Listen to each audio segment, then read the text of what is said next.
Hey everyone, how's it going? Welcome back. So I figured I would do another Twitter Q&A video today. So thank you guys so much for posting all of your questions on Twitter. And I guess let's just jump right into this. So first question, what's your opinion on every episode dropping a week early on AMC Plus?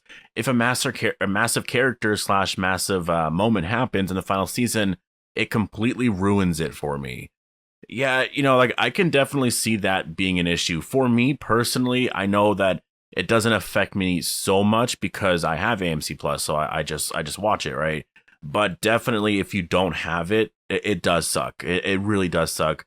And honestly, I guess it's kind of just AMC's new thing that they're planning to do to, I guess, because a lot of big like cable companies like that, entities in television like that, they're trying to get into the streaming service. And I could, like, honestly, I have AMC Plus and I think it's appropriately priced. I mean, they don't have a lot of new content on there, but they do actually have some other things besides The Walking Dead, right? I do like AMC Plus. I use it. It's just that obviously it's not as big as Netflix right now, but like, you never know, it could get that big, but I don't know. Like, honestly, I don't even see any streaming service like Disney Plus isn't even as big as Netflix. Netflix is just the biggest. Everyone was so worried about Netflix and if Disney Plus came into the picture, if that would end up destroying Netflix somehow. But no, not at all, because Netflix just has better content. Netflix is just so much better because there's a lot of other things that it has.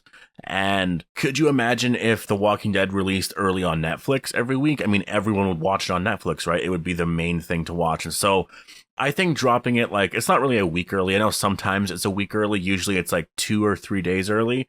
I think that's more of the appeal to try and get people to watch AMC Plus, because like that's the thing. A lot of stations like that, like the Stars Network, and there's a lot out there. Like there's always that kind of struggle with it. Like, when do you release it? Do you release it a couple days before? I think most of them release it the day after. But I think that's probably good on AMC, in terms of a business strategy to release it earlier. Because like, if you can watch the final episode of The Walking Dead ever a couple days before it's actually going to air on TV, like, you're going to do it, right? You're going to pay to do that. So it makes a lot of sense. But like you were saying, it does, in terms of spoilers, it does suck. And it kind of, in a way, almost rips the fan base apart a little bit, in terms of, because before everyone would watch on Sundays, right? It was a big event every Sunday. And now it's kind of, well, some people watch it Thursdays and some people watch it Sundays, right? So it's kind of split.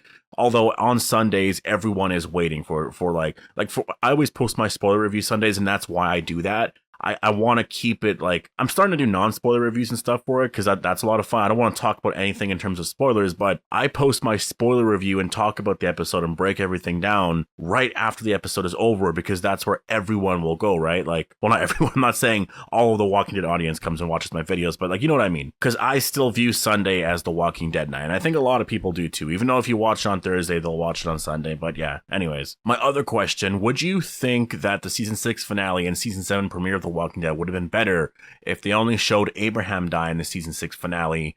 Everyone would go all break thinking that Abraham was the only one to die, but then the premiere plays the way it does, with Rick being on that RV drive, or as Negan, and then we see that not only did Abraham die, but he also killed Glenn.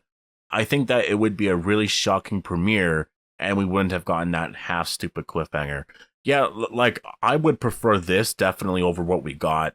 I still would overall prefer if we just got the deaths in the finale in general and no cliffhanger, just because I think where season 7 needed to start off tone-wise was in a sense of, like, mourning and, like, holy shit, what do we do with this major villain? And I don't think the season started off that way. And I think that was the biggest thing about the cliffhanger, was that, like, the deaths that were going to happen were going to be very shocking. And how it happens in the comic, everyone knew it was going to be very gruesome. And so as soon as it happened, it was just like, okay, that was really harsh to watch. And I think, like, for me, I didn't care. It was brutal, but, like, I didn't care. I love that shit. But there's a lot of people who are like, okay, I can't watch this shit anymore. This is too gruesome, which I'm like, okay, I guess you've never watched horror movies in your life, or at least good ones. It was a really awesome scene. I don't think, like, Andrew Lincoln, I know in one interview said that he thinks that they went a little too far in that scene. And I just disagree with that. Like, I don't think they really did. In terms, like, I get in terms of, like, a mass audience, because a lot of people don't watch that type of horror. That's why horror as a genre has been, you know, it hasn't been the most popular, but or at least besides the 80s, besides the 80s, like that was, you know, considering The Walking Dead Part 1 is up first and Fear the Walking Dead Season 7 is before Part 2, could it be possible that the Wall of the Lost story could still go to Dwayne Jones? It's a crazy theory, I know, but the timing could work with the other stories being fleshed out in Part 1.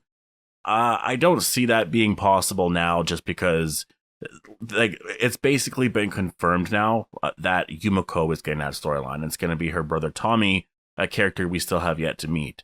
I don't think we're actually going to get the Morgan and Dwayne Jones storyline, even though I think that there's probably not a storyline there. Like, I think at this point, that practically confirms it. Unless, like, maybe Fear the Walking Dead wants to do something with that in the future. You never know. Maybe they'll do something with some arc. Maybe Dwayne Jones is at the CRM and they're going to do something there. But, like, that's literally just me making shit up. So, like I don't know. Honestly, as of now, I'm just going to assume that Dwayne's dead. Who do you think did the Savior arc better, the show or comic? Ooh, that's a good question.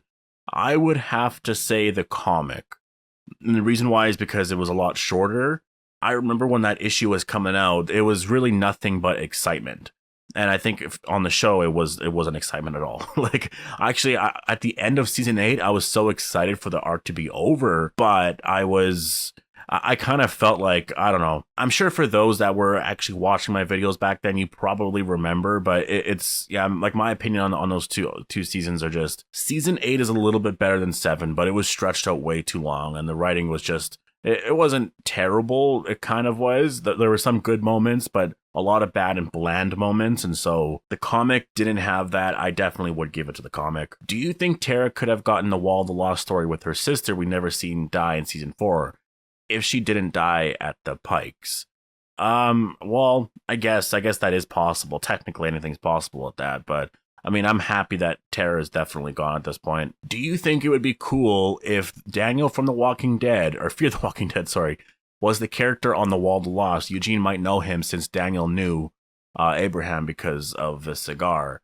Yeah, you know, that would be really cool, honestly. I think that, like, if there was a way to do that and have that crossover, yeah, that would be actually pretty amazing to have Daniel, because, like, obviously Daniel and Eugene probably know each other, right? I'm guessing so anyways, and so, you know, that is something they could do in the future. I don't know if like, obviously the Wall of the Lost, that won't be it. But I do think at some point, yeah, they will reunite for sure. Question, if Andrea had lived, would she have become one of Negan's wives? Considering she likes villainous men, lol. Also, what scares you about the final season? The deaths or not as much closure and too much spin-off setup? Well, that's a good question there too. On that first part, it depends on where Andrea's at. I know that, like, Andrea in the series, she was with Shane and then she was with the governor. The difference with Negan is that he's very devoted to Lucille, and all those wives that he had were just kind of like that. Really, what, like, maybe he would treat Andrea like that too, but like I just don't see it, because I don't think Andrea would be put in a situation like that, right? The men that Andrea were with were basically single, right? And they didn't really have, like, I know Shane was in love with Lori, but, like, it's different. Like, Negan had a bunch of other wives, and also he was very still kind of devoted, at least emotionally, to Lucille. And I don't think that would have happened with Andrea. I don't think that, like, I think that's where, yeah, I mean, I don't know, who knows? But on that last part there, definitely, I'm worried about not getting as much closure, and if there is too much spinoff setup. I am worried about that. Like, as a fan of the series, like honestly, if they have a lot of spinoffs, awesome. There's so much more Walking Dead content to cover. It's going to be a lot of fun to talk about for years to come.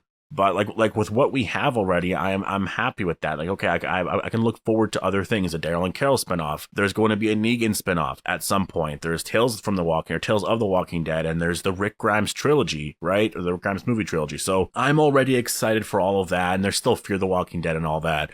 Like, I want the show to end in its own way and what is deserving of the show, so that any fan in the future can go and watch this show and not have any idea of this other universe that's out there in all these movies, and just have it all make sense. And I think right now with Rick's disappearance, it all kind of makes sense, because he just disappeared. He did survive.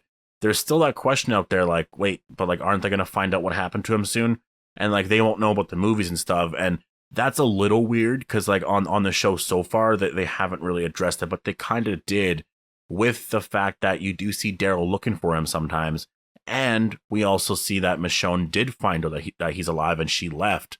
So there's all those questions of like, well, then like what's going to happen with them? So that's why they have to be here in the finale or in the final episode of the season, or of the series, because it won't wrap that up. It'll make no sense. And it's still not going to really make much sense anyways, unless you're going to flesh out that arc on the show, right? Like maybe in the final episode, you see them come back and it's just like, okay, they're back here on the show, and I guess they made it back home. But because we're not going to see that storyline on the show, we're not going to see Michonne find Rick and all of that, then it's still going to be weird no matter what. But I still think you got to show that at least. You can't just completely ignore it. Do you think this character, who is allegedly a Hilltop resident, will become good friends with Daryl? By the look of this photo, it looks like they do really well together. I mean, yeah, just their general look, they're like two badass men. Like, like just by that look, maybe they'd get along pretty well. But I don't know, this guy right here on the right, I know I've been seeing a lot of people saying it's that, what's his name? C. Thomas, I can't remember his name for the life of me right now. But I'm not entirely sure. Like, I'm really, like, I know it kind of looks like him, but he has that bandage across his eyes, so like he doesn't look like that normally. So unless something happened to him that we didn't see, I don't think that's him. I could see how it could look like him, but it doesn't really look like him to me. I mean, kind of, but kind of not. So we're just gonna have to wait and see on that. Like, honestly, whoever it is, if it is that C. Thomas guy, I don't know what his name is, but if it is that guy from the Hilltop, then yeah, that would be super cool. I like him as an actor. He has a really charismatic look. Like, he definitely has stage presence. And so I think he would really fit the screen. And I think just his demeanor, I think would work really well with Daryl. It'd be sad if he was a death here by the Reapers, but I mean, you never know. But thank you guys so much for watching. There's so many questions here. I actually want to get into a lot more of them. So maybe I'll do another video on it, because there's actually quite a bit of questions here. So yeah, I'll leave it here. Post all your thoughts down below. Hope you all enjoyed the video, and I'll see you guys in the next one.